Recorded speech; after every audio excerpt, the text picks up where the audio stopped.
बिस्मिल्लाहिर्रहमानिर्रहीम। तो दोस्तों आज हम बात करेंगे कि पेमेंट स्लिप का जो यहाँ पर फॉर्मेट है वो एक्सेल के अंदर कैसे बनाया जाता है। तो इसके लिए हम यहाँ पर जो है बिना टाइम वेस्ट किए जो है वो यहाँ पर स्टार्ट करेंगे।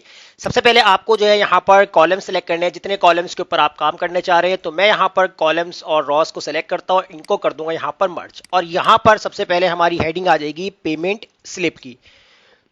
उसके बाद हम इसका फॉर्मेट सेलेक्ट करेंगे और यहां से हम चेंज करेंगे फॉन्ट। जो भी आपको फॉन्ट रखना है फॉन्ट रख सकते हैं, बोल्ड करना है, और इसके अलावा कलर्स आपको जो इसमें ऐड करना है वो आप इसके अंदर ऐड कर सकते हैं।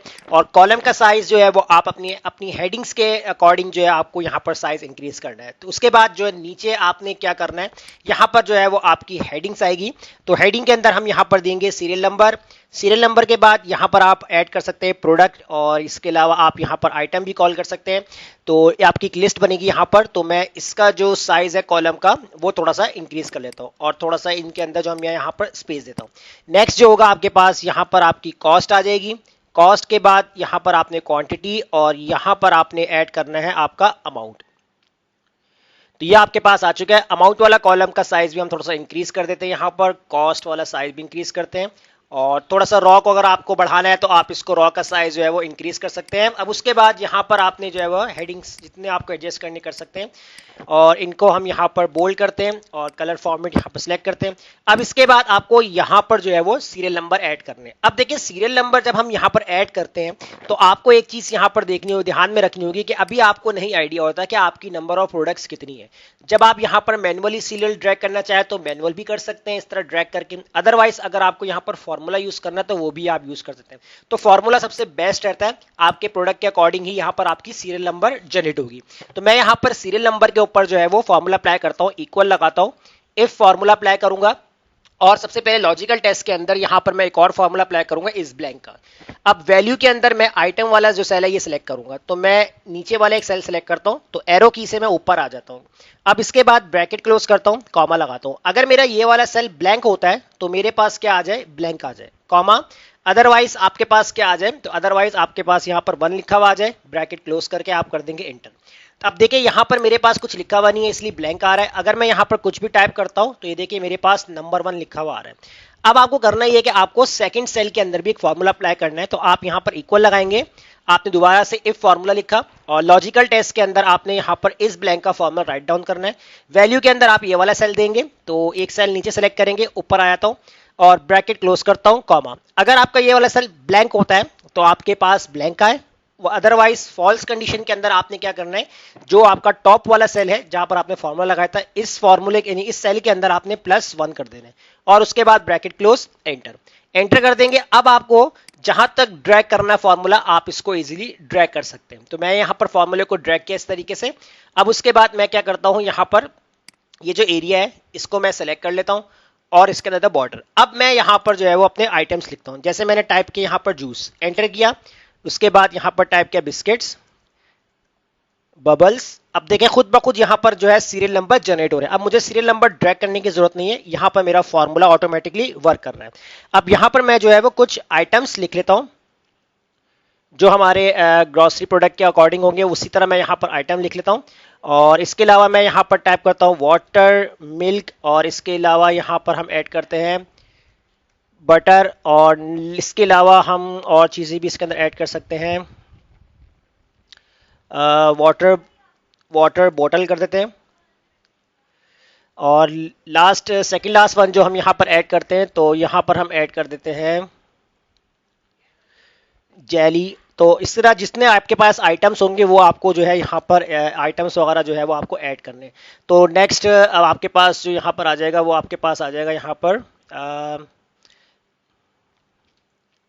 कॉफी। तो इस तरह हम आइटम लिख लेते हैं। अब उनकी यहाँ पर हमने लिखनी कॉस्ट। अब जैसे जूस है इसकी कॉस्ट हमने लिखी यहाँ पर 150, इसको हमने लिख दिया 120, बबल हमने कर दिया 50, और चिप्स की प्राइस हम लिख रहे हैं, इनकी कॉस्ट जो है वो हम यहाँ लिख रहे हैं 80। अब चॉकलेट इसकी कॉस्ट हम यहाँ लिख लेते हैं 200, वाटर यहाँ पर हम लिखते हैं 60, मिल्क हम यहाँ पर लिख देते हैं 160, और बटर जो होगा वो हम यहाँ पर 300, वाटर बोतल 500, जेली 350, एंड कॉफी जो होगा वो आपके पास 200। अब ये इसकी जो आगे कॉस्ट आ गई।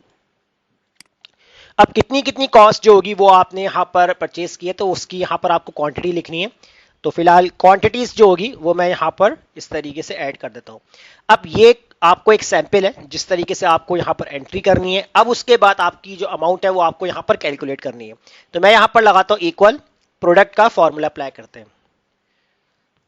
अब प्रोडक्ट के अंदर नंबर 1 के अंदर मैं यहाँ पर सिलेक्ट करूंगा कॉस्ट, कॉमा लगाऊंगा, उसके बाद यहाँ पर क्वांटिटी को सिलेक्ट करूंगा, ब्रैकेट क्लोज करूंगा और यहाँ पर कर दूंगा एंटर। तो ये मेरे पास जो है वो अमाउंट आ गई है।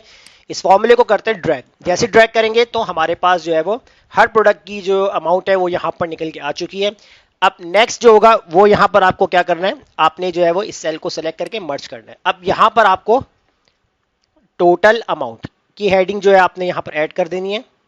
उसके बाद आपने क्या करना है, यहाँ पर जो है वो 1 2 3 और टोटल आपने 4 इस तरीके सेल को सेलेक्ट करके इनको आपने करना है मर्ज अक्रॉस। उसके बाद आप इसकी अलाइनमेंट कर दीजिएगा राइट और इस पे आप दे दीजिएगा बॉर्डर और इस पे आप कर दीजिएगा बोल्ड इस तरीके से। और ये एरिया पूरा आपने जो है हाईलाइट रखना है बॉर्डर से। अब टोटल अमाउंट आपको निकालनी है तो आप यहाँ पर सम का फॉर्मूला यूज करेंगे और ये पूरा कॉलम जो है वो आपने सेलेक्ट करना है, ब्रैकेट क्लोज करके आप कर देंगे एंटर। तो ये वैल्यूज थोड़ी सी आपको डिफरेंट नजर आनी चाहिए, तो इसके लिए आप शॉर्ट की यूज करें, कंट्रोल बी यानी बोल्ड कर दें इन वैल्यूज को। और अगर इनका कलर फॉन्ट चेंज करना है तो वो भी आप कर सकें ताकि आपको थोड़ा सा ये वाली वैल्यूज हाईलाइट होकर नजर आए। नीचे आपकी जो हेडिंग होगी इसमें आपने जो है वो कस्टमर पेड, अब कस्टमर ने कितना पेड किया वो आपको लिखना है।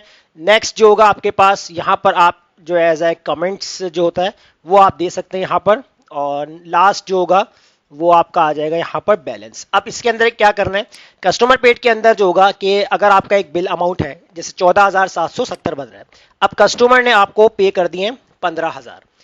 अब ये आपके पास कस्टमर पेड का ऑप्शन है। अब कमेंट्स के अंदर आप जो है अपना फीडबैक देना चाहते हैं तो उसके लिए आप जो है यहाँ पर एक लॉजिकल फॉर्मूला लगा सकते हैं जिससे कस्टमर का जो फीडबैक है वो यहाँ पर निकल आएगा। आपने लगाया इक्वल, इफ ब्रैकेट ओपन किया, लॉजिकल टेस्ट के अंदर आपने सबसे पहले सेलेक्ट किया कि अगर आपका जो है वो ये वाला अमाउंट यानी कस्टमर पेड वाला अमाउंट ग्रेटर होता है किससे, टोटल अमाउंट से, कॉमा, तो आपके पास क्या आ जाए, तो आप यहाँ पर एक मैसेज दे सकते हैं कि कैशबैक और डबल कोटेशन क्लोज। अब कैशबैक क्यों, क्योंकि अगर आपका कस्टमर जो है वो आपको आपकी अमाउंट से ज्यादा पे कर रहा है यानी कि आप उसको रिटर्न भी देंगे, तो इसलिए आपने यहाँ पर एक कमेंट दे दिया कि कैशबैक। फिर आपने जो है यहाँ पर दोबारा से कॉमा लगा के if for farmer write down किया।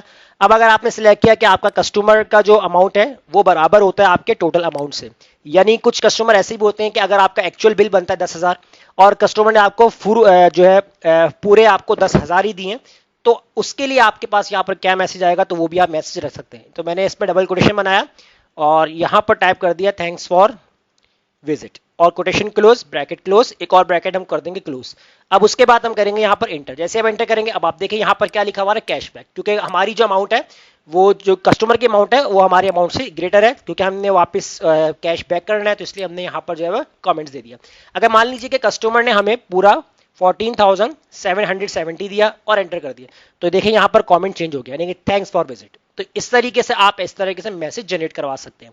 नेक्स्ट जो होगा बैलेंस के लिए, उसके लिए आपने इक्वल लगाना है, कस्टमर पेड को आप माइनस कर देंगे टोटल अमाउंट से और आप कर देंगे एंटर। तो ये आपका जो है वो बैलेंस भी कैलकुलेट होके आ जाएगा। तो ये बहुत सिंपल एक बेसिक स्लिप फॉर्मेट है एक्सेल का, जो कि कस्टमर पेड के लिए काफी ज्यादा इंपॉर्टेंट होता है कि आप कस्टमर को इस तरह का आप जो है स्लिप निकाल के दे सकते हैं, जैसा मैंने आपको आज की क्लास में बताया। उम्मीद करता हूं आपको ये टॉपिक समझ में आ गया होगा। वीडियो अच्छी लगी लाइक कीजिए, फ्रेंड्स में शेयर कीजिए और हमारे चैनल को सब्सक्राइब करना भूलिएगा। मिलते हैं नेक्स्ट वीडियो में, शुक्रिया।